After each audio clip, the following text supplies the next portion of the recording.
My family skipped my college graduation for my brother's Vegas bachelor party, then dumped a $4,000 bill on me and called it family support, so I stayed quiet and took notes until everything they relied on began slipping away.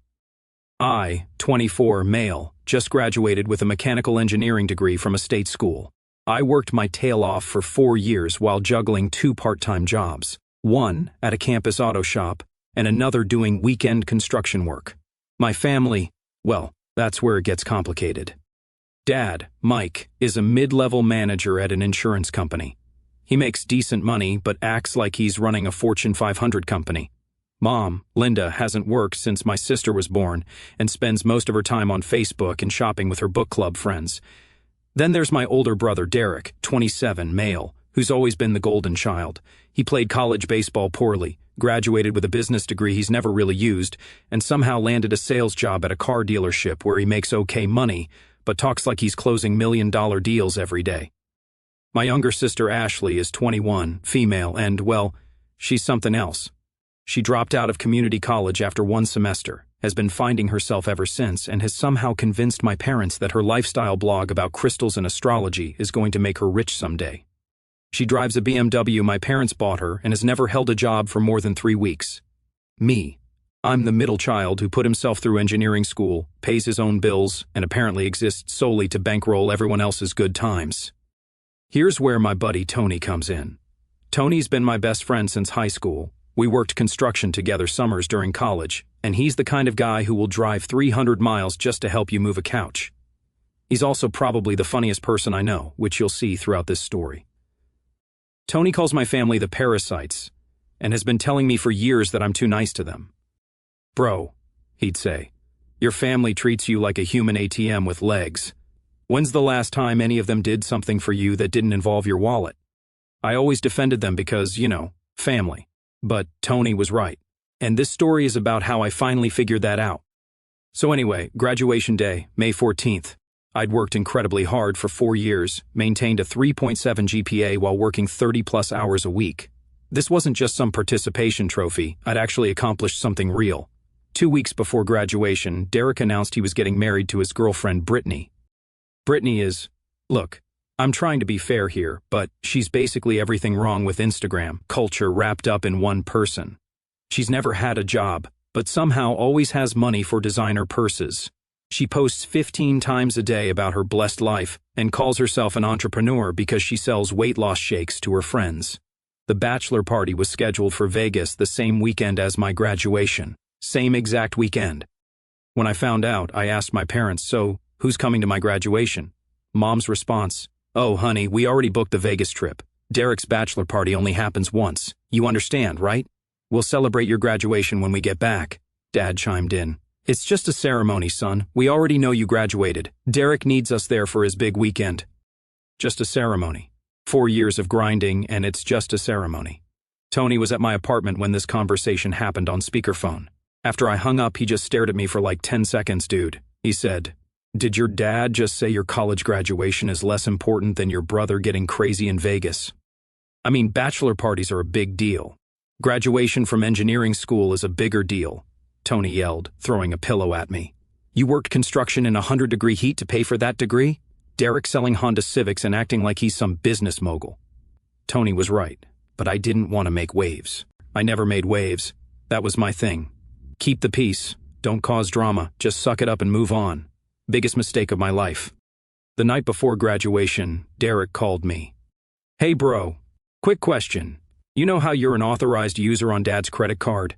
Well, we're having some issues with the card limit for Vegas. Mind if we use your Discover card for some of the expenses? We'll totally pay you back. I should mention here that yes, I'd added my dad as an authorized user on my credit card when I was 19 and stupid. He'd helped me build credit by making some small purchases and paying them off. I forgot he still had the card. How much are we talking? I asked. Maybe like $1,500 max just for the hotel and some dinners. We'll Venmo you back before the bills are even due. $1,500 for a bachelor party seemed insane. But Derek sounded stressed, and I didn't want to be the difficult brother. Okay, but seriously, you guys need to pay me back quick. I've got student loans starting soon. Of course, man, you're the best. This is going to be legendary. Legendary, right? Graduation morning, I woke up in my tiny off-campus apartment feeling empty. My cap and gown were hanging on my door. My parents were in Vegas, and I was getting ready for one of the biggest days of my life, completely alone. Well, not completely alone. Tony showed up at 8 a.m. with coffee and fast food breakfast.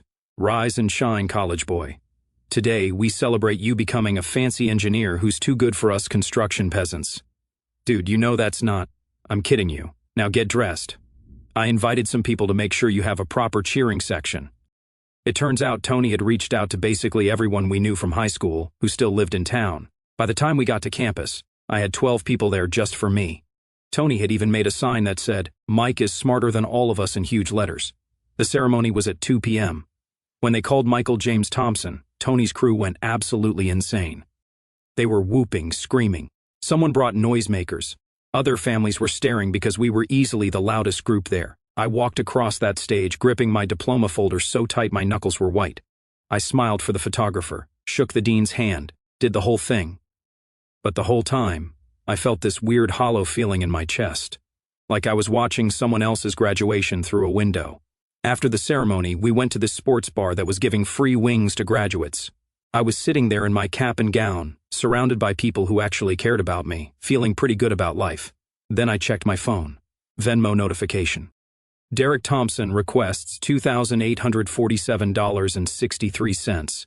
Message, Vegas expenses, your share, $2,847. Not the $1,500 we talked about. My share of expenses for a trip I wasn't even on. I must have made a face because Tony looked over. "What's wrong, bro?" I showed him the request.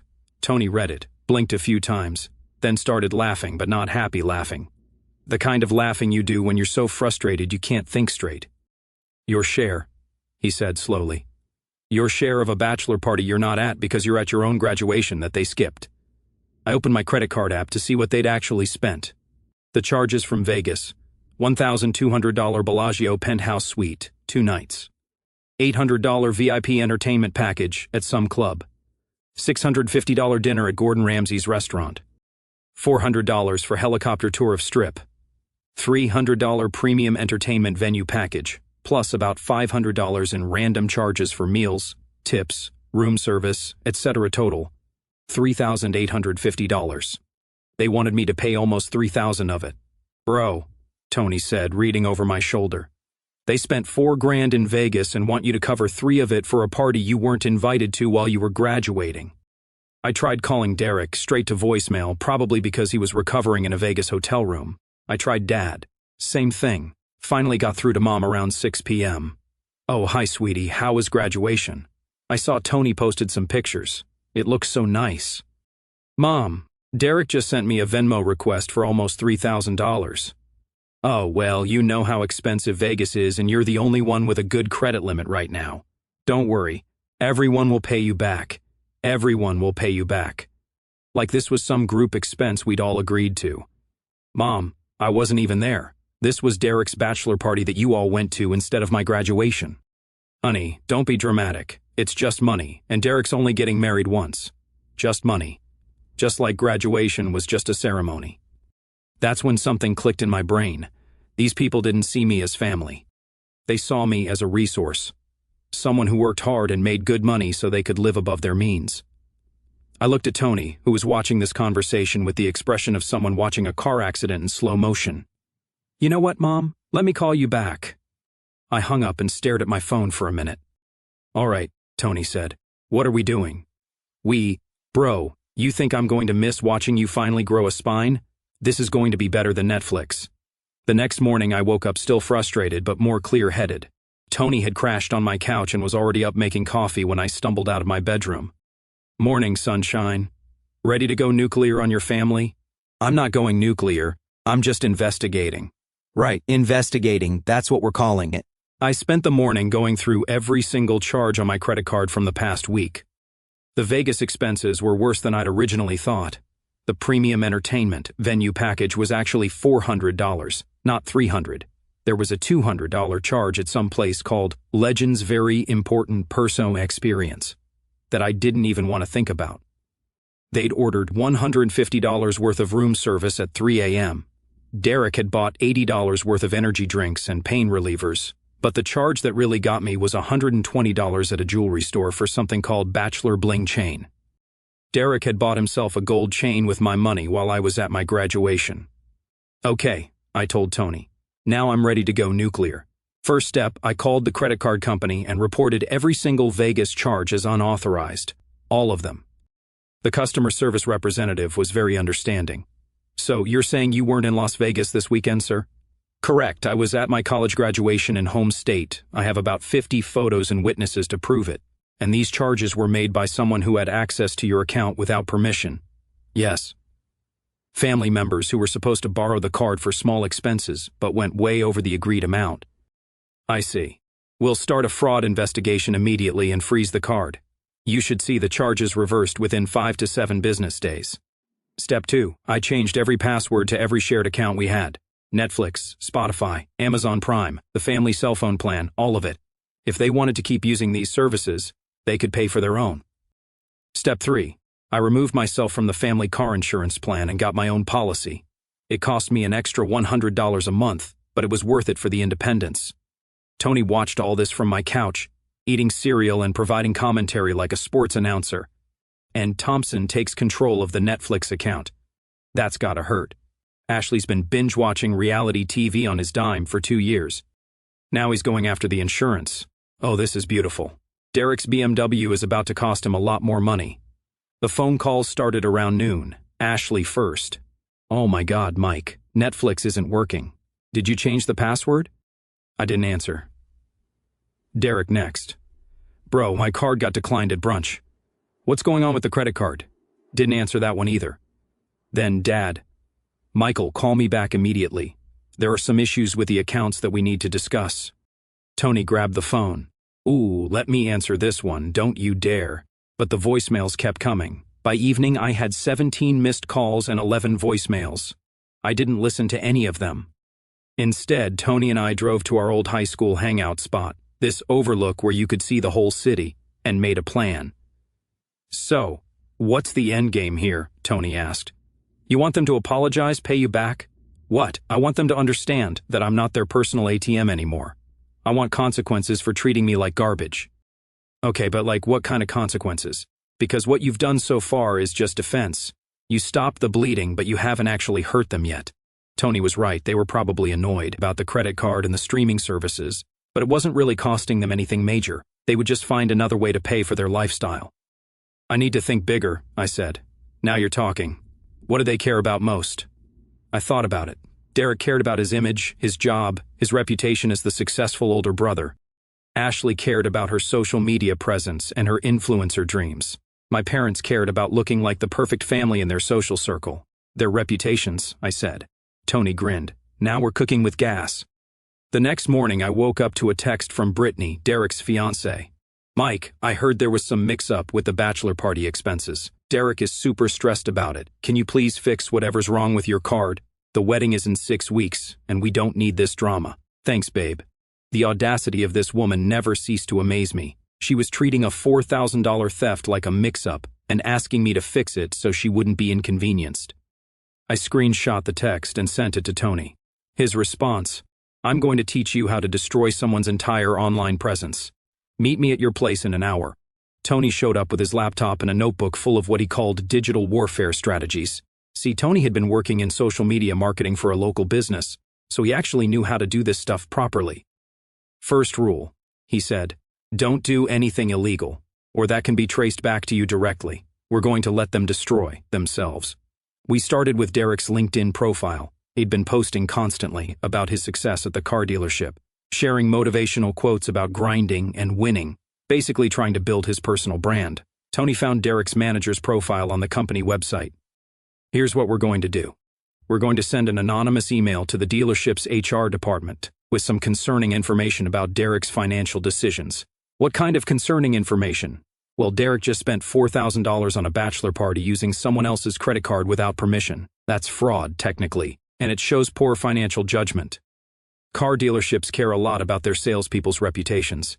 We crafted a careful email that didn't make any false accusations, just stated facts. I'm writing to inform you that Derek Thompson, one of your sales associates, Recently charged approximately $4,000 to a family member's credit card without explicit permission for personal expenses in Las Vegas.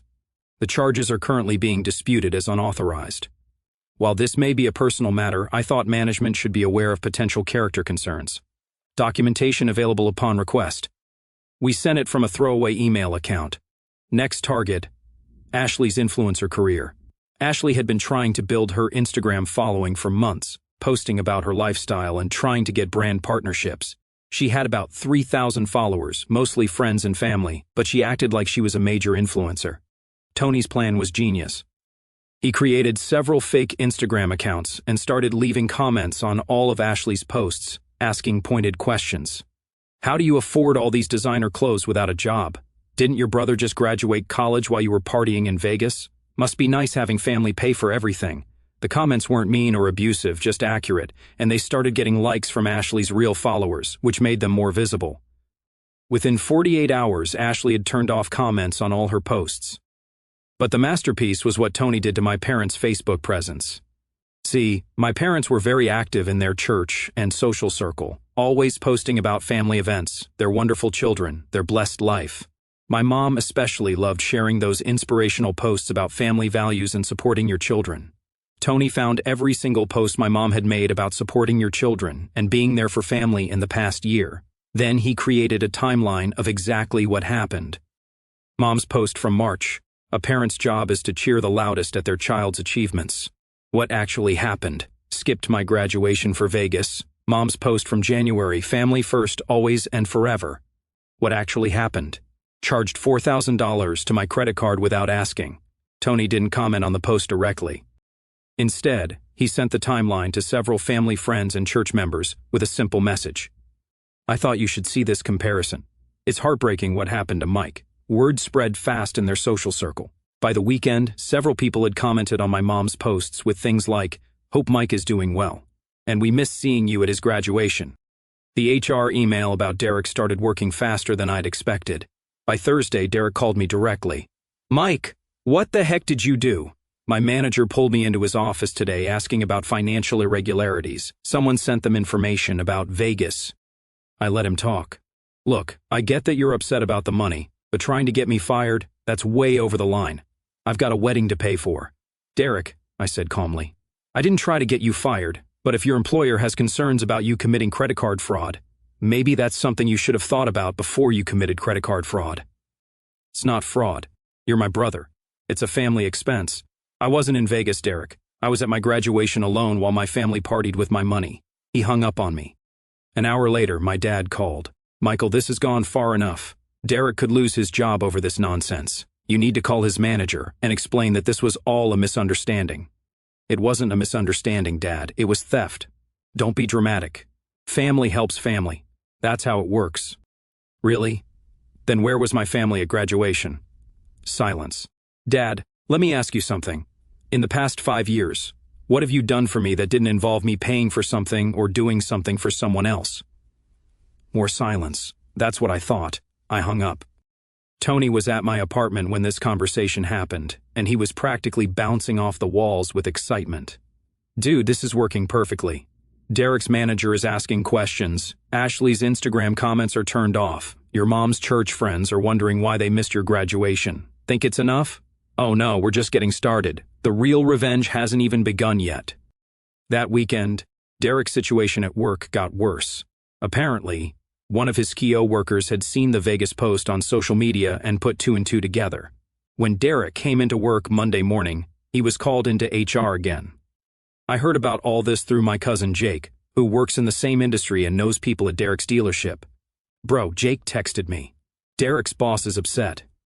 Apparently, Derek had been bragging about his Vegas weekend to customers and coworkers, showing pictures of the penthouse suite and the helicopter ride. When they found out he paid for it with someone else's credit card, they started questioning his judgment about finances. Car sales is all about trust, and Derek just proved he can't be trusted with money. Derek got suspended pending a full investigation. Ashley's influencer dreams were also falling apart. The fake comments had attracted real criticism, and several of her actual followers had started asking legitimate questions about her lifestyle. She'd lost 200 followers in a week and had to make her account private. But the best part was my parents' social situation. Tony had sent that timeline to exactly the right people. My mom's book club, several families from church, and my dad's golf buddies. By Sunday, half their social circle knew they'd skipped my graduation for a Vegas bachelor party and stuck me with the bill. My mom called me Sunday evening crying, "Michael, people are asking me why we weren't at your graduation. I don't know what to tell them." "You could try the truth, Mom. The truth makes us look terrible." "Maybe because what you did was terrible. We're family. You're supposed to forgive family. Family is supposed to show up for each other. You chose Derek's party over my graduation, then tried to make me pay for it. That's not what family does. Please, Mike. People are talking. It's embarrassing." For the first time in my life, I didn't care about my mother's embarrassment more than my own feelings. You should have thought about that before you decided my college graduation wasn't important enough to attend. 3 weeks later, I got a wedding invitation in the mail. Derek and Brittany, June 25th, some fancy venue outside the city. There was also a note from Derek. "Mike, I know things have been weird between us lately, but you're my brother and I want you at my wedding. Let's put this behind us. BTW, we're having money issues because of work stuff, so we had to ask all the groomsmen to pay for their own tuxes and hotel rooms. Hope that's okay. D, money issues because of work stuff, right? Tony, read the invitation over my shoulder. Are you going?" "Heck no." "Good. But I have a better idea. Let's make sure it's a wedding they'll never forget." See, Tony had done some digging on the venue. It was one of those places that cared a lot about their reputation.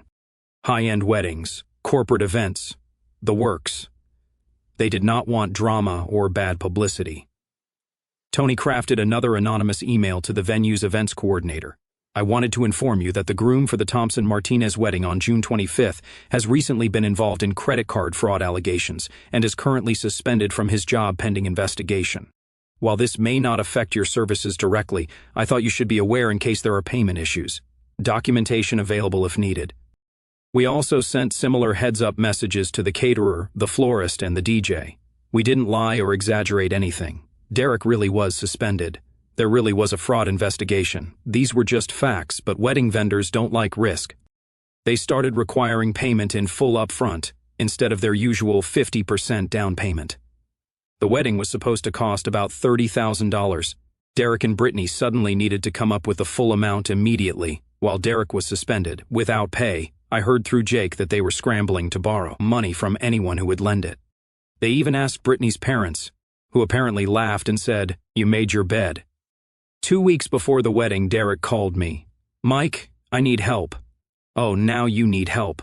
Look, I know I messed up with the Vegas thing. I'll pay you back. I swear, but right now I need a loan for the wedding. Just $10,000. I'll pay you back as soon as I get my job back." "When are you planning to pay me back the $4,000 from Vegas?" "That's different. That was what, Derek? Not stealing. It wasn't stealing. You're my brother and you're mine. But you didn't seem to remember that when you skipped my graduation." "Fine. I'm sorry I missed your graduation." "There, I said it. Are you happy?" "No, Derek, I'm not happy. You missed the most important day of my life so far. Stuck me with the bill for your party, and now you want me to loan you money for your wedding. Do you understand how insane that is?" "Mike, please.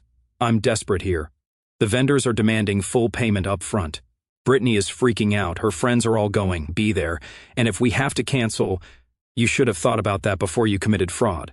"It's not fraud, Derek. You used my credit card to pay for expenses I didn't agree to while I was at an event you chose not to attend. That's literally fraud." He hung up on me again. The next week was chaos. Through Jake and other family members, I heard that Derek and Brittany were fighting constantly. They'd had to downgrade basically everything. Cheaper venue, cheaper food, cheaper flowers, smaller guest list. Brittany was apparently losing her mind about having a budget wedding instead of the Instagram perfect event she'd planned. 3 days before the wedding, my mom called me sobbing. "Michael, please help your brother. He's talking about calling off the wedding entirely. Brittany's parents are threatening to pull out completely. This is going to ruin him, Mom. Derek ruined himself when he decided to steal from me. Don't call it stealing. It's not stealing. What would you call it, Mom?" Derek took my credit card without permission and spent $4,000 on a party I wasn't invited to while I was graduating, college alone, because my family chose his party over my achievement. We made a mistake. Okay, we should have gone to your graduation, but this is Derek's wedding. It's supposed to be the happiest day of his life. And my graduation was supposed to be one of the happiest days of mine. But you decided Derek's party was more important. Please, Mike, I'm begging you. Just this once. Help us out. We'll pay you back. We'll make it right. Mom, stop. Just stop. I'm not giving Derek money for his wedding. I'm not fixing his problems. I'm not going to keep being the family ATM while you all treat me like garbage. But we're family. Family shows up for each other, Mom. Family doesn't steal. Family doesn't skip graduation for a bachelor party. You taught me what family really means, just not the way you intended. I hung up and immediately blocked her number. The wedding happened, but it was apparently a disaster. I didn't go, obviously, but Tony has a friend who knows Brittany's sister, and the stories got back to us. Cheap venue that looked nothing like the Instagram photos Brittany had been posting. Grocery store flowers, cash bar, a DJ who showed up late and didn't have half the songs they requested. About half the original guest list, since they'd had to cut people to save money. But the best part, Derek's groomsmen had all bailed at the last minute. Turns out asking people to pay for their own tuxes and hotel rooms while you're suspended for financial misconduct isn't a great look. Derek ended up with 2 groomsmen instead of 6. Brittany was apparently crying through half the ceremony. The whole thing was over by 9 p.m., instead of going until midnight like they'd planned. I spent that Saturday playing golf with Tony and some other friends, having the best day I'd had in months. 2 weeks after the wedding, Derek's employment situation got worse. The dealership finished their investigation and decided they didn't want the liability of keeping him on. He got fired. Brittany, who'd been planning to quit her part-time retail job after the wedding to focus on building her brand, suddenly found herself as the primary breadwinner in their marriage. Spoiler alert, she was not happy about this. Jake told me they were fighting constantly and that Derek was applying for jobs but getting rejected because word had gotten around about the credit card thing. A month after the wedding, I got a call from an unknown number. I almost didn't answer, but curiosity got the better of me. It was Ashley. Mike, it's Ashley. Please don't hang up. What do you want, Ashley? I need help. Like, really need help. I'm about to get evicted from my apartment and Mom and Dad can't help because they're having money problems too. And Derek obviously can't help. And I don't know what else to do. Get a job. I have a job. I'm working at Target now, but it's only part-time and minimum wage, and I can't afford my rent and car payment and everything. This was actually shocking news. Ashley working retail, the girl who'd called herself an entrepreneur for 3 years. Why are you calling me, Ashley? Give me one good reason. Because I'm sorry. And because I know we screwed up. Look, I didn't even go to your graduation, and that was terrible of me. I was so caught up in the Vegas drama that I didn't even think about what it meant to you. And then all the credit card stuff happened, and I just went along with everyone saying you were being dramatic. But you weren't. You were right to be upset. This was more self-awareness than I'd ever heard from Ashley. Keep talking. We treated you terribly for years. You were always the one who had money when we needed it. Always the one who didn't cause drama. Always the responsible one. And instead of appreciating that, we just took advantage of it. Of you. She was crying now. Derek's marriage is falling apart because Brittany realized she married someone with no money and no job. Mom and Dad are barely speaking because people at church keep asking about your graduation and they don't know what to say. Everyone's miserable, and it's because we did this to ourselves. And now you want me to fix it. No, I mean, yes, I need help with rent, but I'm not expecting you to fix everything. I know you probably hate us all now. I wanted you to know that I get it now. I get why you did what you did, and I'm sorry. This was not the conversation I'd expected to have with Ashley ever, let alone today. How much do you need for rent? $800. I know that's a lot, but... Ashley, $800 is nothing compared to the $4,000 Derek stole from me. I know. And that was so wrong. God, I can't believe we asked you to pay for a trip you weren't even on while you were graduating college alone. How did we think that was okay? She was full-on sobbing now. Please, Mike. I'll pay you back. I'll get a second job if I have to. I'll do whatever you want. Just please don't let me end up homeless or back with Mom and Dad. I can't handle the way they're acting right now. I looked at Tony, who'd been listening to this whole conversation with his mouth hanging open. Ashley, I'll make you a deal. Anything. I'll pay your rent for 3 months. That gives you time to find a full-time job or get a second job. In return, you're going to post something on social media. What kind of something? An apology. A real one. Explaining what really happened with Vegas and graduation. Taking responsibility for how the family treated me. And apologizing publicly. Mike, That's going to be really embarrassing. Not as embarrassing as getting evicted. Long pause. Okay. Yeah, I'll do it. And Ashley, if you ever need help again in the future, you ask me like a normal person. No guilt trips, no family obligation stuff. Just, hey, Mike, I'm in trouble. Can you help me? And I'll consider it based on how you treat me, not because we share DNA. Deal. God, Mike, thank you so much. Thank you. I promise I'll make this right. 2 days later, Ashley posted a long Instagram story that basically aired all our family's dirty laundry. She explained the whole situation, how they'd skipped my graduation for Vegas, charged it to my credit card without real permission, and then acted like I was the problem when I called them out on it. She owned up to her part in it and apologized not just to me but to everyone who'd been wondering what really happened. The post got shared around our hometown like wildfire. By the next day, half the people I went to high school with had seen it. But more importantly, Ashley kept her word. She got a second job waiting tables and paid me back within 6 months. Derek and Brittany, on the other hand, were still a mess.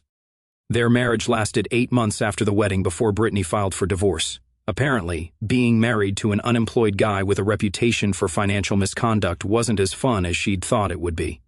Derek ended up moving back in with my parents and taking a job at a different car lot for way less money. Last I heard, he was still trying to rebuild his reputation and save money for a decent apartment. My parents, they eventually started reaching out through other family members, sending messages about wanting to rebuild our relationship and put this all behind us. But I wasn't interested in putting anything behind us. I was interested in building a new life where people treated me with respect. I moved to a different city 6 months later, got a great engineering job with a construction company, and surrounded myself with people who actually value me as a person instead of as a resource. Tony still calls my old family the parasites, but now he says it with less anger and more pity. They had a good thing going, he says, and they blew it because they couldn't appreciate what they had. Ashley visits me a few times a year now.